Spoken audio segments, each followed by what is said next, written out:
साथीहरू नमस्कार। यो आज तपाईहरुलाई रामेछाप जिल्लाको उमाकुण्ड गाउँपालिकाको बाम्ती भण्डार भन्ने ठाउँमा लिएर आएका छौं। ल हेर्नुस् है, यो बाम्ती भण्डार हो। यो बाम्ती भण्डार ऐतिहासिक ठाउँ पनि हो। अलिकति सदरमुकामबाट टाढा छ, अलि सदरमुकामबाट दुर्गम पनि छ। तर यो चाहिँ ऐतिहासिक ठाउँ हो।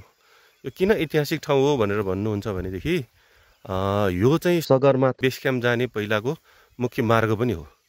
यहाँ चाहिँ पहिला सगरमाथा बेस क्याम्प जानलाई जिरी आएर जिरीबा गाडीबाट झरेपछि त्यहाँबाट ट्रेकिङ गर्दै रामेछापको गोकुलगङ्गाको शिवालय हुँदै अनि बाम्ती आएर बास बस्ने, यहाँ एक नाइट यहाँ स्टे गर्ने एउटा पहिला त्यस्तो किसिमको यहाँ चाहिँ उ थियो भने अहिले चाहिँ के हो भन्दाखेरि थोरै यहाँ चाहिँ अलिकति अब अहिले ओजेलमा पर्यो। किन भन्दा अब अहिले बेस क्याम्प जाने चाहिँ रामेछापको मन्थली सदरमुकाममा रहेको एयरपोर्टबाट चाहिँ सिधै लुक्ला जाने भएको कारणले गर्दाखेरि अहिले ट्रेकिङमा चाहिँ अहिले यहाँ कमी भएर यहाँ चाहिँ अलि ओजेलमा परेको छ। तर यो यहाँ चाहिँ होटेलहरूको व्यवस्थापन हेर्ने हो भने एकदम राम्रो स्ट्यान्डर्ड होटेलहरू छन्। पहिला टुरिस्टहरू बस्ने खालको होटेलहरू छन्। बस्नलाई समस्या छैन, एकदम राम्रो ठाउँ छ, रमणीय ठाउँ छ, जङ्गल हरियाली एकदम राम्रो छ। र अब हस्पिटलको हिसाबले हेर्नुहुन्छ भने यो गाउँपालिका स्तरीय हस्पिटल हो। हेर्नुस्, यहाँ डक्टर MBBS डक्टरै बस्नुहुन्छ हैन, सेवा सुविधा त्यतिकै राम्रो छ। र यो चाहिँ के देखाइरहेछौँ भने यो 55 रोपनी जग्गामा उहाँले चाहिँ यहाँ एउटा किबी खेती गर्नु भएको छ। एकदम राम्रो मेहनत गर्नु भएको छ। एउटा नमुना चाहिँ के हो भन्दाखेरि गाउँमा मान्छे बस्न छोडिसके, सबै पलायन भइसके, तर उहाँले एउटा चाहिँ गाउँमै बसेर के गर्न सकिन्छ भने एउटा नमुना देखाउनु भएको छ।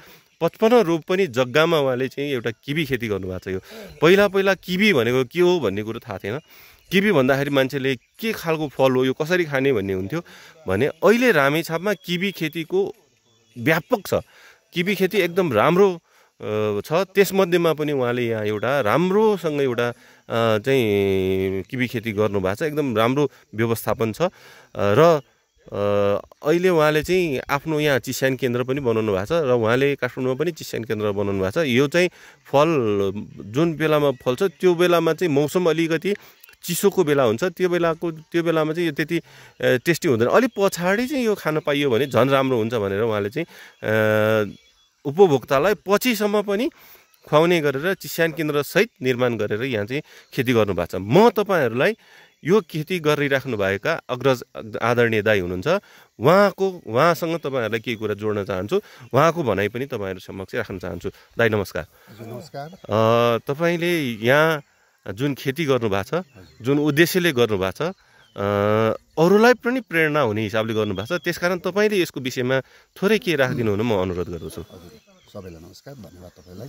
अब मैले चाहिँ यो उमाकुण्ड गाउँपालिकाको बाम्तीमा यहाँ 55 रोपनी लगायत मैले 130 रोपनी जग्गामा मैले 1700 झन् किबी रोपेको छु। र अन्य कृषि कुरामा त मेरो चिया छ, अलैँची छ, ओखर छ, तर विशेष गरेर चाहिँ मैले यो किबीलाई अलि बढी प्राथमिकता दिएको छु।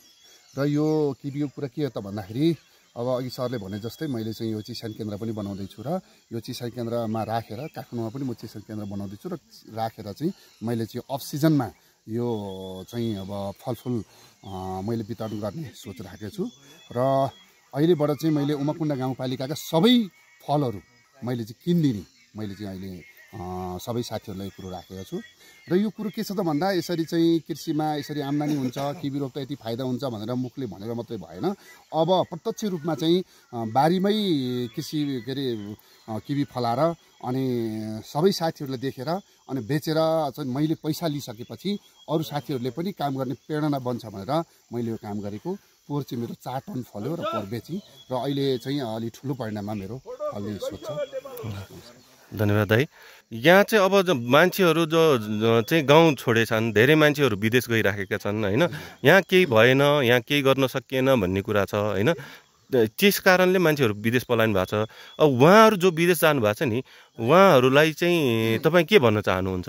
प्रशस्त चाहिँ जग्गा जमिन छ। अब अर्काको मुलुकमा गएर दुःख गरेर तपाईँको हैरानी गरेर अर्काको मुलुकमा पसिना चुहाउनुभन्दा यो प्रशस्त हाम्रो जग्गा जमिनमा यसरी हामीले कृषि कर्म गऱ्यौँ भनेदेखि तपाईँको चाहिँ नि हाम्रै देशमा बसेर आम्दानी हुन्छ, परिवारसँगै बस्न पाइन्छ र यो राज्यलाई नै आम्दानी भयो र व्यक्तिगत रूपमा पनि आम्दानी हुन्छ भनेर सबैलाई यो बाँझो रहेको सबै जग्गाहरूमा सबैले कृषि गरौँ भन्ने खालको सल्लाह दिन्छु। धन्यवाद दाइ। र दाइले भन्नुभएको कुरा तपाईँहरूले सुन्नुभयो। अब यहाँ पारिपट्टि पनि तपाईँ देखिराख्नु भएको सरको यहाँ फर्म छ, यहाँ पनि कृषि फर्म छ, सबै हेर्नुहोस् किबी खेती छ त्यहाँ पारि गरे धेरै कुरा हुन्छ। यो एउटा नमुना हो, उहाँले एउटा नमुना देखाउनु भएको छ र यो प्रेरणाले गर्दा अरूले पनि कृषि कर्ममा लाग्नलाई उहाँले एउटा राम्रो प्रेरणा दिनुभएको छ। सबैजना अहिले अबको अवस्था भनेको कृषि क्रान्ति हो, त्यसकारण सबै मिलेर भएका जग्गामा कृषि गरौँ, आत्मनिर्भर बनौँ भन्ने उहाँको मुख्य उद्देश्य रहेको चाहिँ देखिन्छ। त्यसकारण हामी सबै मिलेर कृषिमा लागौँ, आत्मनिर्भर बनौँ भन्दै म तपाईँहरूलाई आजको यो बाट बिदा हुन्छु। हस्त नमस्कार।